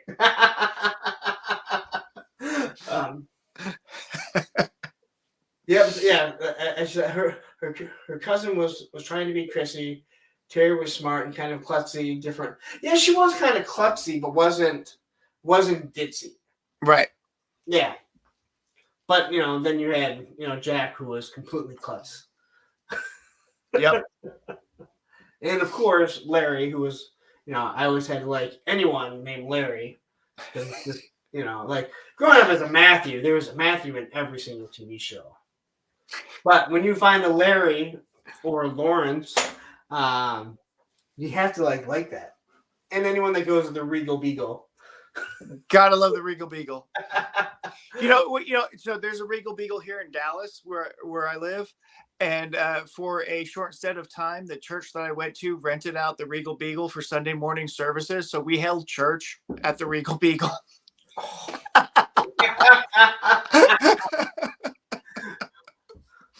Do they ever show the Regal Beagle? I don't think they ever show it. No. They had several scenes of the Regal Beagle. So it was it was either the apartment or the Regal Beagle, because that's the only place that they would ever go out to eat or have drinks with anybody or meet people. Yeah, there were several scenes at the Regal Beagle. Man, I don't. all I know is that with their. I don't know if we get off on topic. All I know is at the beginning when they're like roller skating and he falls on the bike and everything. I've seen that there so many times in skate videos. Oh yeah, especially like the late 80s and the early 90s. So obviously when you're watching it, you're like, you're watching it kind of later as a young adult, and I just be like, oh my God, I see skate videos there all the time. So the one thing that I gotta say about this part here that I didn't really get was at the end where she's kind of like hitting on Brody and TS kind of grabs him and pulls him away. But I was like, well, what if he would have like wanted to fool around like she was implying? He was so grossed out by the third nipple. It just. But he wasn't grossed out after like she started like doing other things towards him because she was like all up on him and everything. Yeah. Yeah, the Regal Beagle was for 4-year-old me. Idea of the perfect bar. Right. Yeah. No kidding. I just remember the name. It is a name that will stick out forever. But not like Cheers, because that was the name of the TV show. Yeah. The Regal Beagle was just another character that you didn't really see. It was kind of like Wilson from Home Improvement. Right. You never saw his whole face. He was just there. It was always there. So, all right. So I'm here. They go back to the mall. And bam, the man. And this is where we see Stan Lee. And now when you look back at the life of Stan Lee, you're just really like, the guy must have had a sick sense of humor to even be willing to be in this, to go along with the questions that he's asking.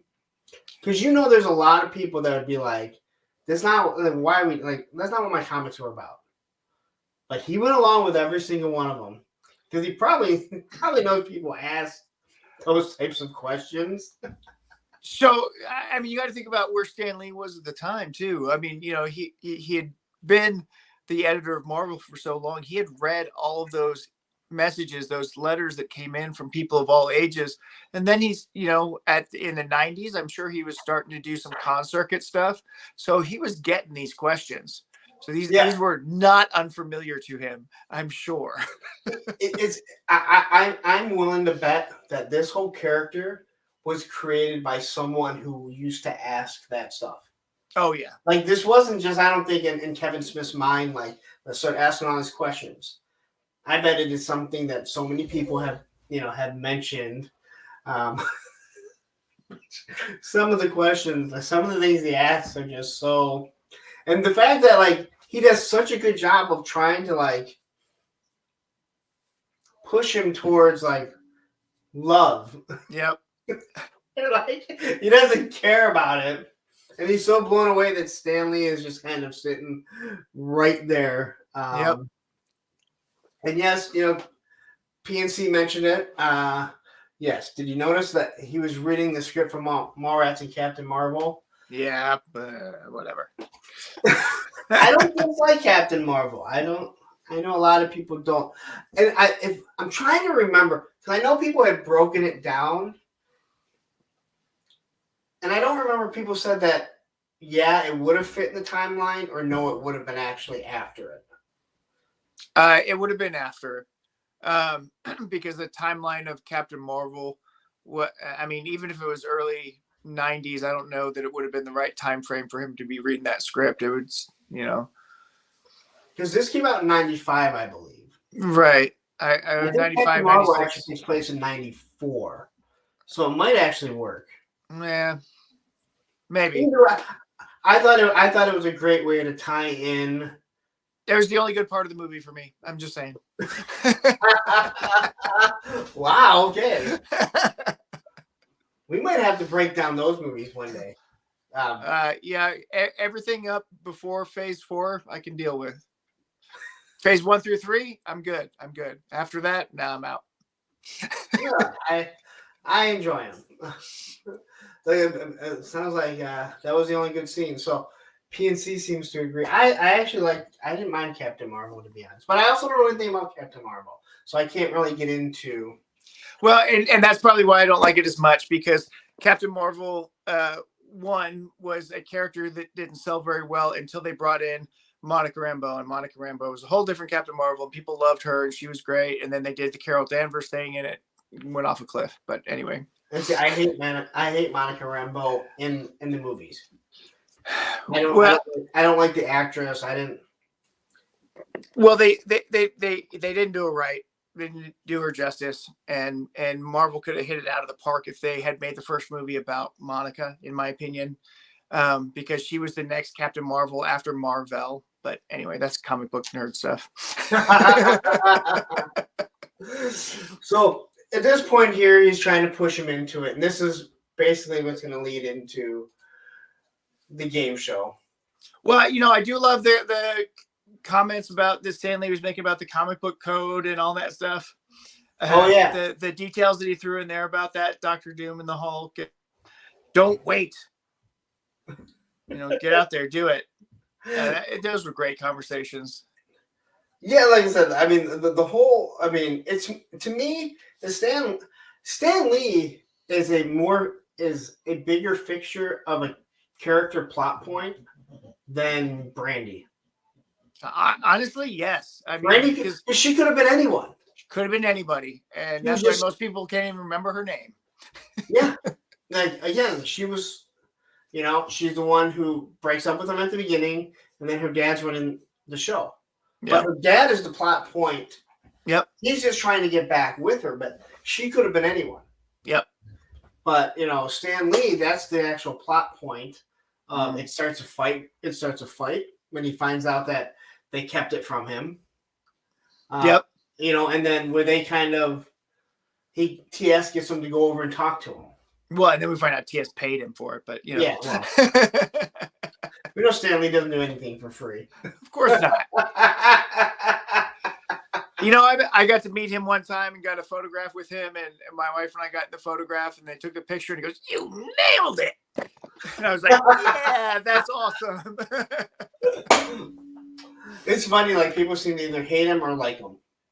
Well, the guy had an ego, and he took credit for a lot of stuff that wasn't necessarily what he did, but he was in charge of it, so he had a hand in it. That sounds familiar. Who else does that? We're not talking toys today. There's a lot of back and forth about who Stan was and what he actually did, but he was the face of Marvel Comics, and you can't change that. And he was in all these movies. Okay, they put him in there, and he really popularized or brought to the forefront the community and engaged with the community. So there's a lot to be said about what he did, no matter what other nefarious things he may or may not have done. Yeah. And again, I'm not behind the scenes. I don't care. I mentioned that about other things that I may talk about on other live streams. To me, I thought they did a wonderful job of tying him into all the cameos. And hey, that was always one of the fun things with the Marvel movies, is looking for that cameo. Yeah. And then it goes back to the Hulk movie that he did. And, he wasn't in the X-Men movies, right? He didn't create the X-Men. Well, he did. That's one of the big. Oh no, yeah, okay, but he didn't create like Wolverine in them. No, that was created Glenn Wein, I think. Yeah, because I remember when they talked about that. When he talked about like where they came up with the concept for the X-Men, he's like, I just didn't want to have a backstory, so they just had powers. And you're like, wow, that actually makes sense. They just had power, like they were born with powers. I don't want to have a backstory. No one got bit by a spider. No one came from a different planet. Like, just have powers. End of story. All right. So anyway, let's get to this point, because this is truly the crux of the movie. I love it how they got rid of all the other contestants by drugging them. Yeah, they're just lightweights. And that would be me. I got a straight edge my whole life. Never drank, never done drugs. Yeah, I'd probably last about as long as them, if that long. Well, then I love that this guy here, suitor number 3, is Dante Hicks's cousin, which they talk about later. Yep. And it worked so well, because if it had been like 3 of the characters that we had already seen, I don't think it would have worked.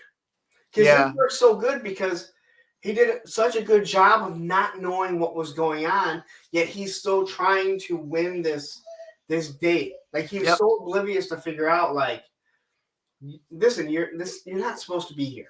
Right. And, You're not even dressed appropriately. Come on, guys.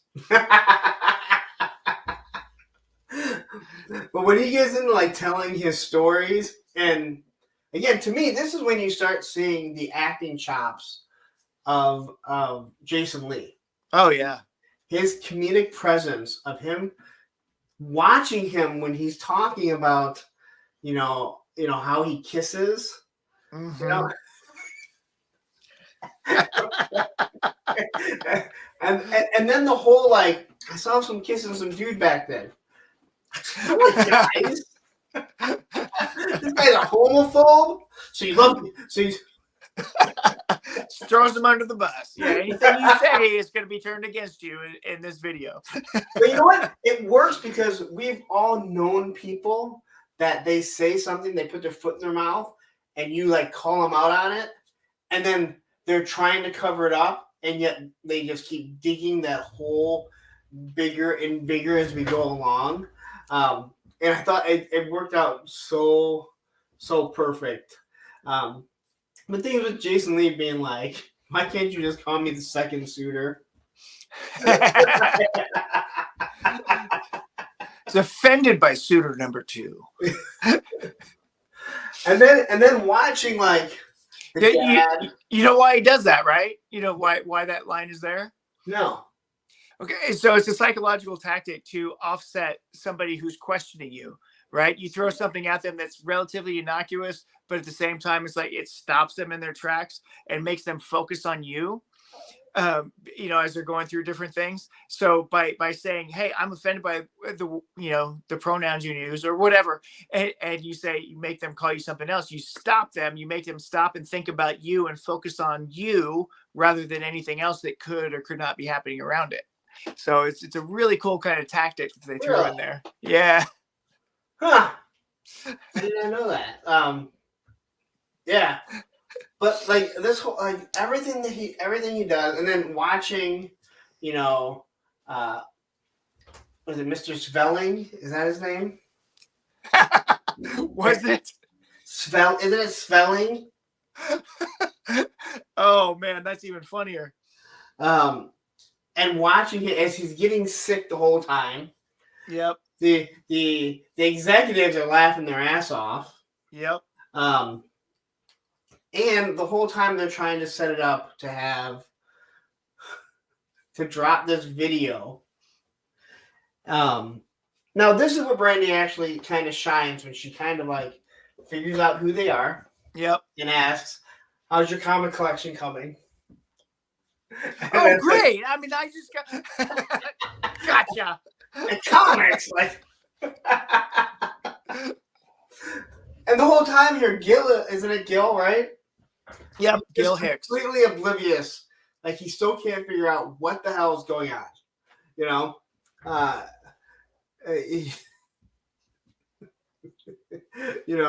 He's just completely oblivious to everything that is going on. When Brandy calls him out, and then when they kind of go back and forth, and then he does the dog. Now, if you were making Whoopi, yep, Whoopi question. Now what point? Whoopi in public. Yes, already did that. and that's where Shannon. So now I can't say Shannon because Shannon from Fashionable Males. Yep. Finds out Shannon Doherty, Brenda, had banged him earlier that day. Which didn't make any sense because she spent the night at his house. She moved on really quick. I mean, this really fast in one day. All right. Yeah, super fast. I mean, But when he tells the story about the plane going down, and then he asks, "What did he? Did he finish?"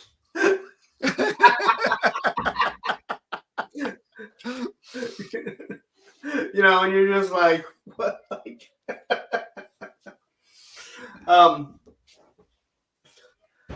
So, then, go on. No, are we getting to the plot coming to a thick here with the stage? Yep. So how does it end again? So they get to the comic book question on the plane, comic book characters, Brody, she nails him. And then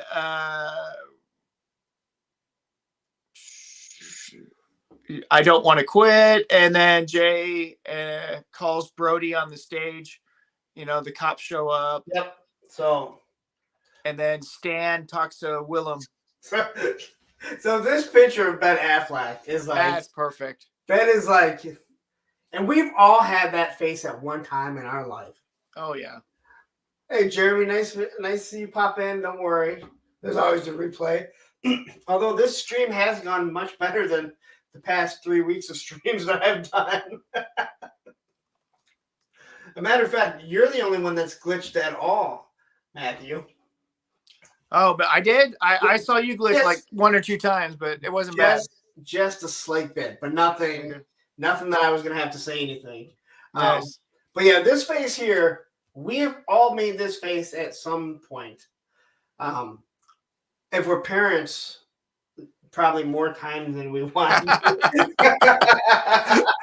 Oh yeah, for sure. As a matter of fact, I may have made this face while my daughter was telling the story during the live stream. And sadly enough, this face of Brenda here was kind of the face that my daughter was making, because just so you guys know, she knows exactly what she's doing. Oh yeah. She loves it. All right. That girl is the center of attention. She loves being the center of attention. And I love that Southern accent she threw on there too. What? I love that Southern accent she threw on too. Listen, if I ever need someone to fill in, I can have her fill in. Matter of fact, if we ever get to Disney movies, like princess movies, we're going off. I'll play Disney music while we're eating dinner, and there are specific Disney songs when they come on. She gets up and dances. She has a whole routine. One is for Tangled, I Have a Dream. I ordered her little unicorns so she can do the unicorn. The Frozen one when they sing. She has a frozen bank that if you press the button it sings. She'll run upstairs and get it. And she always tries to time it, but it sings slow. It sings faster than the actual song. Right. She has a Mulan. She has all these ones. Like, honestly, I can do a stream and it'd probably do better than anything that I've ever done. Because everyone would laugh their ass off at her animation and how she does it. Anyway. So anyway, completely not amused, as Matthew said here. not amused. She's happy. You can tell she's absolutely in love. And this is where... Wait a minute, where's it at? Oh no, where'd it go? I know I have the picture of him beating the crap out of him. Or about to. Ooh, I wonder if I may have left it off. Oh no. Is it the cops showing up, or Stan with Willem, or No, I had Brody on the mic? I had when he got up maybe I forgot to. I meant to put in there when he got up there with him. Yeah. He was like, "Come on, she said she was 37. Tell me you wouldn't bang her." What can I say? But yeah, so that was the end of the slides that I had. Again. Yeah. William destroys the stage after Stan talks to him. Yeah, so yeah, we didn't really So when we didn't really discuss that. The issue, you get to the point where he freaks out because he can't see the sailboat. After the VHS tape was Jedi mind tricked. and she's like, I don't want to be around this. And he flips out and he kicks it and makes, the tape pops up and he thinks that he actually did it. He installs it, and then we see the tape. Yes, where she's absolutely bored, which then makes you go, how many times has that happened to me?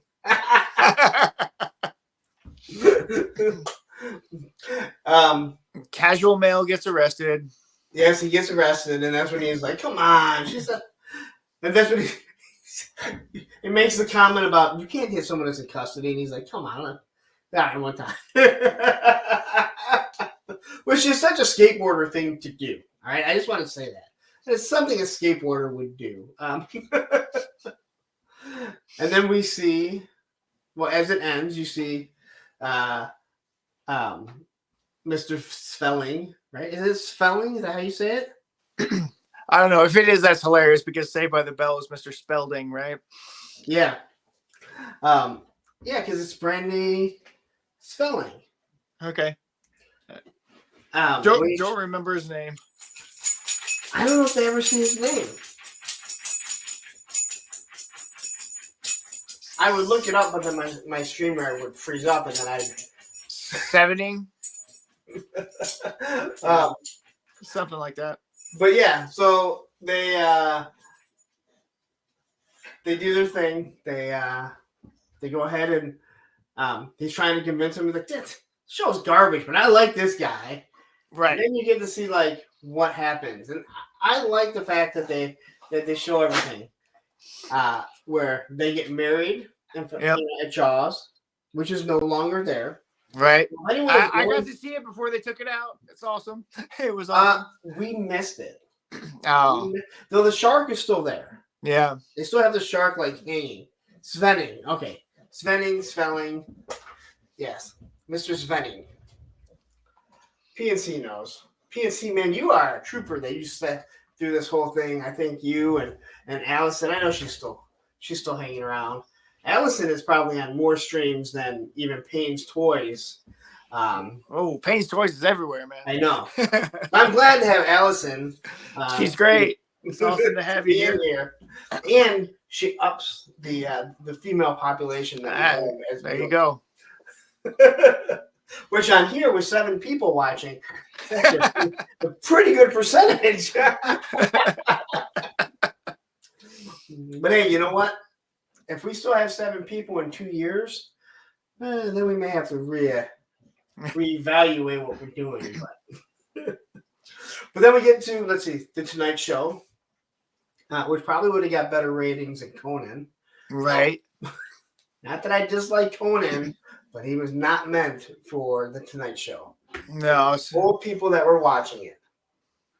And we find out Brandy can... not Brandy. Did we ever figure out what Shannon Doherty's name was? Oh, it was... I had it a minute ago. I've been calling her Brenda or Shannon the whole time. Yeah, because Shannon is Ben Affleck's character's name in this. But yes. Shannon from Fashionable Males. Yeah. Hey. Them fighting. I like Jay Leno. And Jay Leno does a lot of good things for people. Not that anyone can. But I actually think Jay Leno's funny. I thought he was funny for a while, too. And he does do a lot of good charity work. Yeah, he did a lot for, I know, this is off subject, when Detroit was in the tanks. Yep. He even did 2 free comedy shows for anyone that was like in the auto industry while they were laid off and going through all that stuff. And for a guy that didn't spend any of his Tonight Show money and has no kids to pass it on to, still has Renee. I should know. I dated a girl, Renee.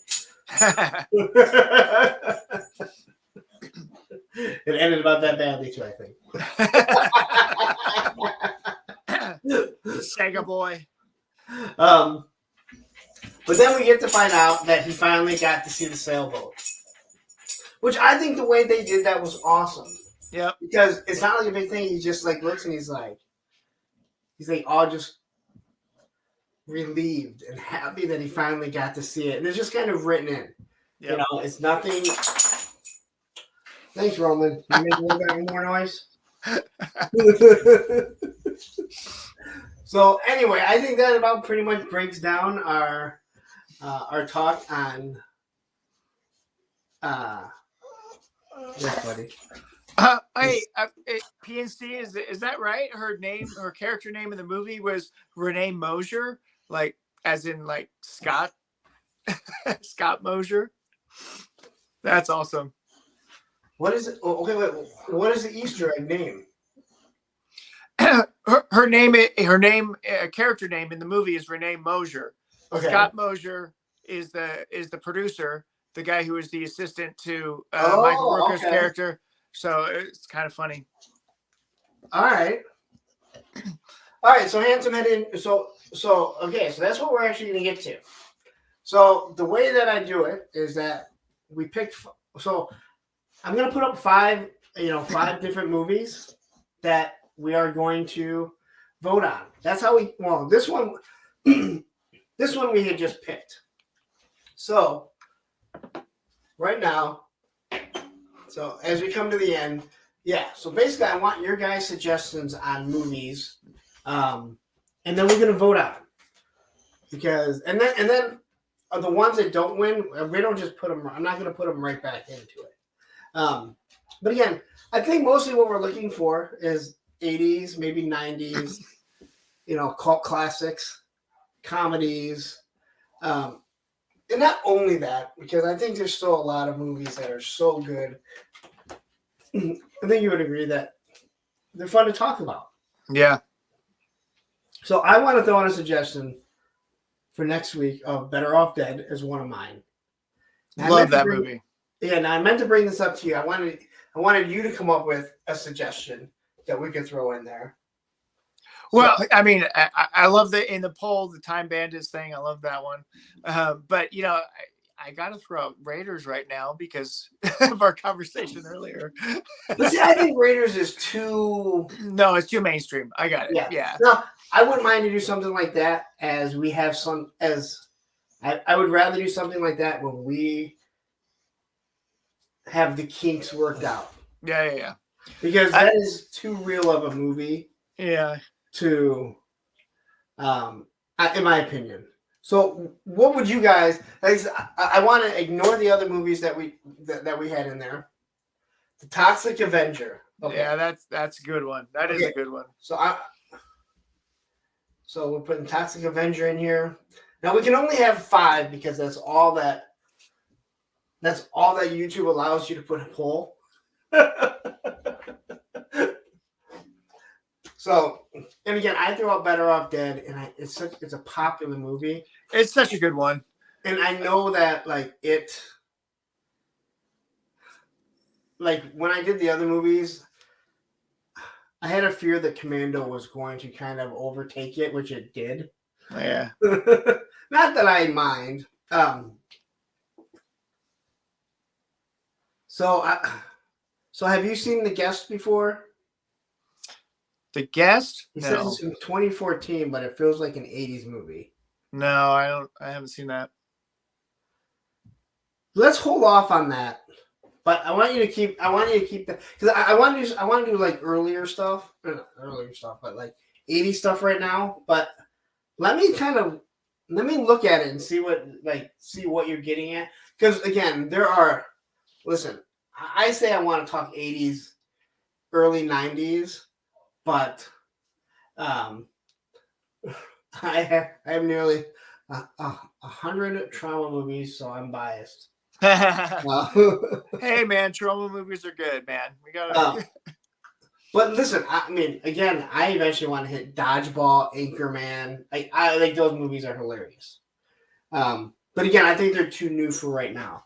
Yeah. So, Allison, I know you always have stuff. Come on. So, throw out a movie that you would think, Matthew. Well, I go back to, I want to get Chad on here and do Megaforce or Rad. I mean, those things would be awesome. Now, Megaforce will be one of those ones that we will get with him. Yeah. And we're not going to vote on it. We're going to be like, hey, we're doing Megaforce. Right. We're going to have Chad on. No way I could try and do Megaforce without Chad. Right. Yeah, absolutely. It would be like any of the streams that I'm part of that says, hey, we're going to talk about the movie Rad and not invite me on. I think I'd be.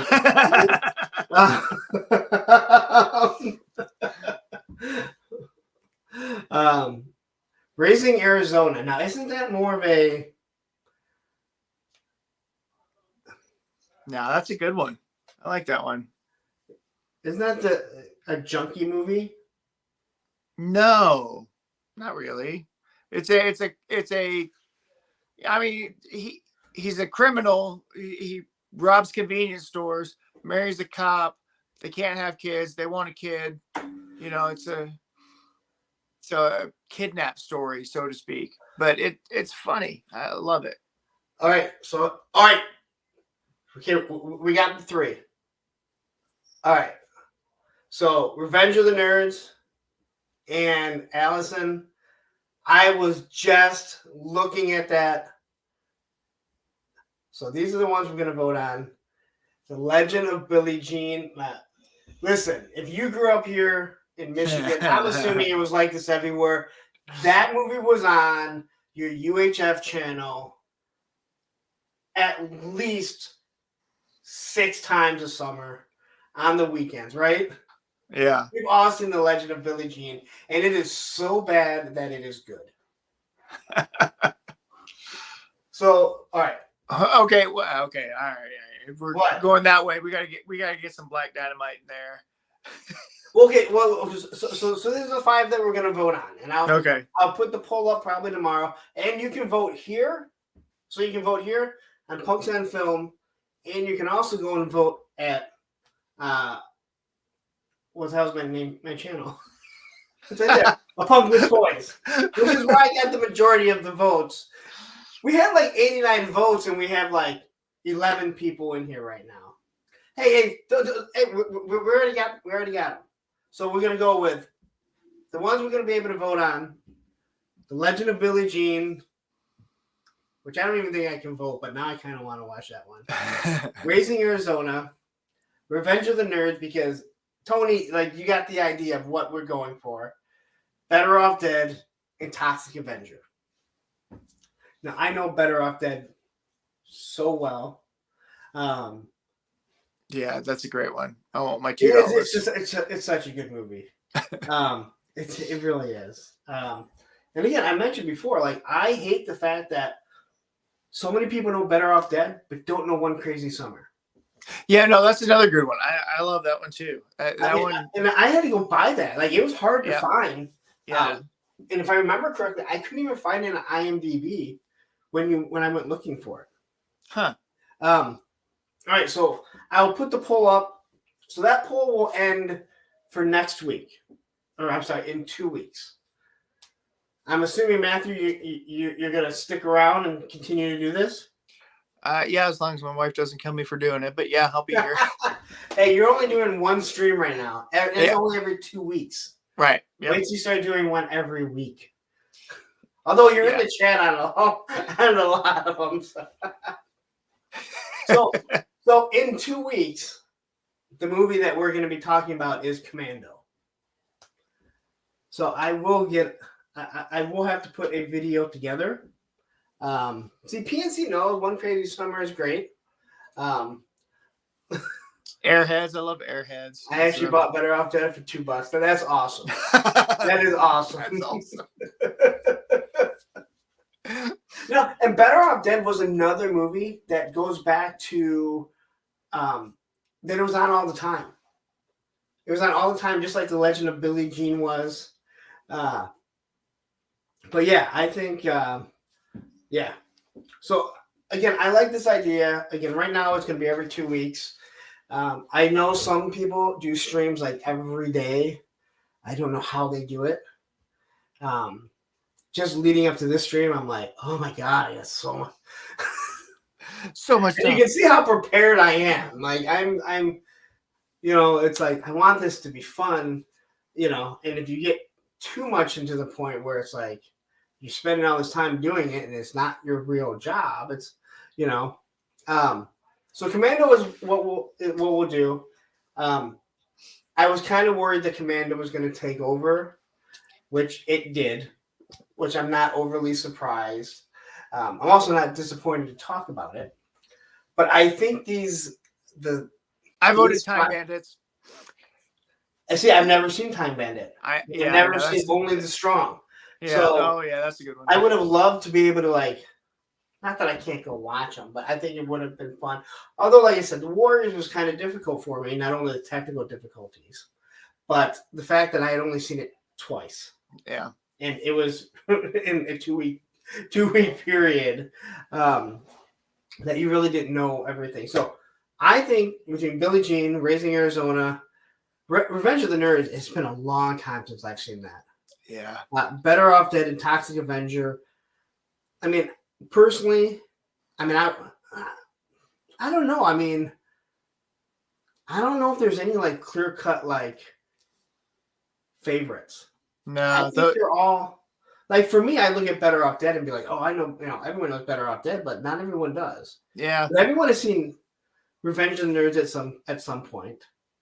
We've all seen Billie Jean in our age because we didn't have cable, and we're like, what is this? Oh, it's this girl. Hey, that's Supergirl.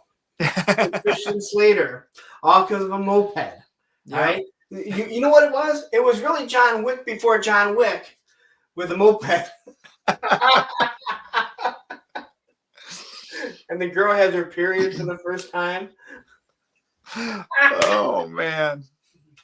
See, what we could have done is we could have gone from this one and then gone to that because they drive a station wagon. We could have done, and then we could have gone to the Griswolds and any of their movies with their station wagons. We could have stuck with the whole station wagon theme, which clearly was the SUV of the 80s. Yes, yeah, very true. Oh man, but yeah. So anyway, in 2 weeks we're gonna do Commando. So brush up on Commando if you have forgotten. There are some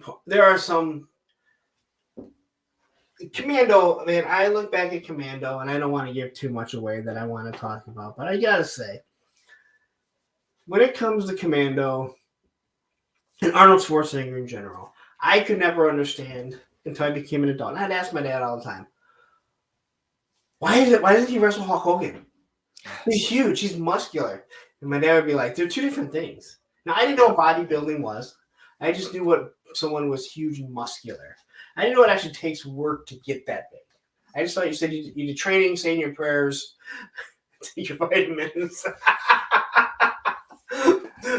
But Arnold is also like a foot shorter than Hogan. I'm just so as big as Arnold was for that time as a bodybuilder, he would be tiny. Yes. Like mass wise, compared to Hulk Hogan. Yep. Now, muscularity, completely different story. Yep. But yeah, when you see, and even now, when you see the pro bodybuilders now compared to what Arnold was in his prime, it's night and day. Mm-hmm. But I mean, I've seen where as big as The Rock is, or Batista. I remember Batista was the champion. He was on stage at the Olympia because he was friends with one of the guys, and they dwarfed Batista, and he's huge. I've seen The Rock next to some of these guys, and even though he's taller, they just dwarf him. So, when you see how big he is, and then you actually get around one of these, I don't want to say steroid freaks, but steroid freaks, you see how big they are. And Jeremy here, that's that's PNC here. Jeremy, to quote Sheik, fuck Hulk Hogan Jaboni. I don't know if he still does Twitter, but before, when Twitter was first getting going, my buddies and I, they'd constantly send stuff. And the stuff that the Sheik or whoever was running his Twitter, that stuff was absolutely hilarious. Constantly. Oh my God. And the guy is a real badass, or at least he was, I mean, he was a real, I think, a Greco-Roman wrestler. He was the bodyguard of one of the sheiks. So I mean, he was like a real badass. Yeah. You know, and not to mention, I mean, again, you look at how big those guys are, and it's like, I know you do martial arts, but I've always said, like, I don't care, like, how much judo you know. If you're like 120 pounds, and that guy that's like 325 and jack, they're just gonna break you. Size does matter. Exactly. Like there comes a point, but like when you like, you know, and again, an old friend of mine was all in mixed martial arts, and he was good. And he would even go like, he's like, I wouldn't mess with those guys. They're just massive. Yep. You know, and you don't even need to know how to fight as much as like you just hit someone the wrong way when you're that big. You know. That's PNC here says. I like how the plot to Commando would have ended fast if he by cell phones. And if that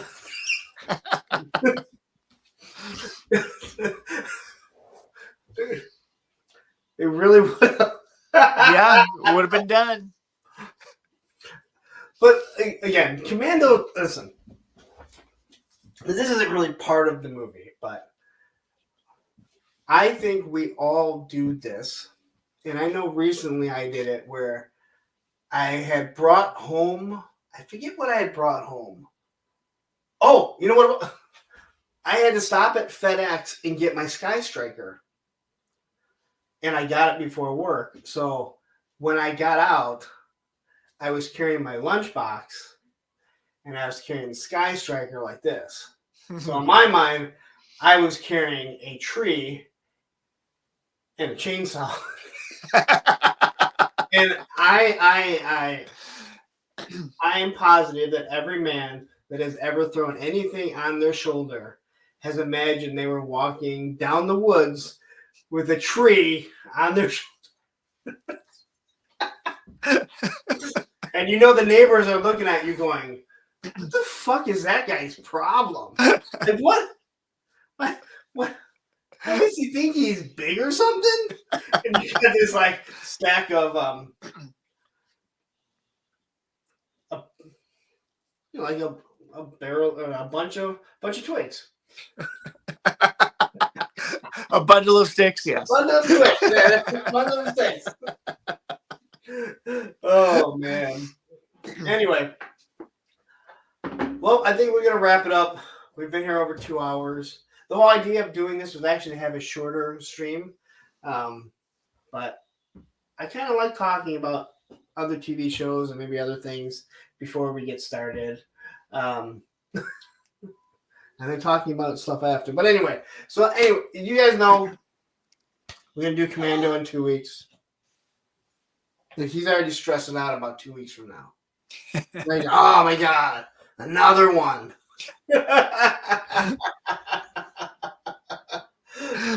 Let's see, handsome. Worked in a Christmas tree lot, carried many trees. But did you carry them like Matrix did on his shoulder? No, you didn't. You know why? Because you're not as big as him. And I don't know what you look like, but I know you weren't as big as him. And those arms were not bulging. And you got to carry the chainsaw too. The thing, he was carrying a giant tree. Now, as an adult, like as a kid, you're looking like he's so strong. As an adult, you're going, yeah, you can't carry that. That is not a real tree. That thing is foam, all right? But to this day, like I said, I came in with this Sky Striker in my lunchbox, and I was like, fucking Matrix right now. No one better take my daughter. I'm jumping out of an airplane. The first Taken movie. The what? The first Taken movie. You know what? It really is. It really is. You know, and he pretty much tells everyone. And you know what's funny also about it is I always look back to that movie and I'm like, as a kid, I was like, oh yeah, they got another big guy to fight Arnold. And I look back at it and I'm like, that dude is so small. Small, tiny, yeah. He looks like he's never been in a gym before. I just thought of another one. Billy Jack. I bet you haven't seen Billy Jack. I never heard of it. Yeah, there's a Billy Jack trilogy. It was actually the first movie made about PTSD, so it was actually before Rambo. Really? Well, Yeah. we will try and remember to come back to that one. That can be your suggestion for the next poll. week. Yeah. Which I probably should have mentioned to you before, like, hey, pick a movie that we can put into the Yeah. pool. And right now, hey, you know what? Listen, there's only a few people watching, so when I say, hey, you know what? Let's pick some movies, you're gonna have a good chance to throw some out there. But I think all these are just, I think they all fit because none of them are just too big or anything. Yeah. Yeah, I want to carry a hoagie that big.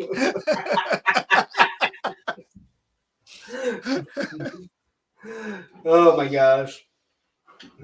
Thanks for joining us, everybody. We enjoyed it. We had a good time. I hope you had a good time. Yep. And anyway, yeah. So we're gonna get out of here. Thank you guys all for stopping. I think Matthew, you said it best. So anyway, we're out of here. I'll see you guys all on Monday. Have a wonderful weekend. Have a happy Easter, right? Happy Easter. Happy Resurrection Day. Whatever you celebrate. Yes. Have a good Friday. I'll see you guys And later. on that, we're out.